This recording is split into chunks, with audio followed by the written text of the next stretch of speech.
আসসালামু আলাইকুম। আসলে আমি একটা জিনিস বিশ্বাস করি যে মানুষের খারাপ সময় সারা জীবন থাকে না, আর এটা থাকা সম্ভব না। হয়তো একটা সময় খারাপ সময় আসে, ভালো সময় আসে। তো রোজার ঈদটা গেল, আলহামদুলিল্লাহ। কোরবানি তো আসছে, কোরবানি তো চলে যেতেছে বা কাছাকাছি এসে পড়ছে, আগামীকালকে ঈদ। আসলে এই ফিলটাই নাই। এরকম কঠিন পরিস্থিতি থাকলে মনে হয় যে ঈদটাও একটা ঈদ মনে হয় না। তার মধ্যে আলহামদুলিল্লাহ ভালো আছি। এইরকম ভালো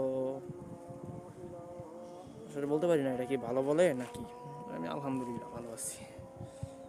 ভালো আছি বলতে এরকম ঈদ যেন আর আমার জীবনে কখনো না আসে, এটা আমি সবসময় দোয়া করি। তারপরেও দোয়া করি বলতে এটা এরকম না, ঈদ ভালো লাগে। আসসালামু আলাইকুম।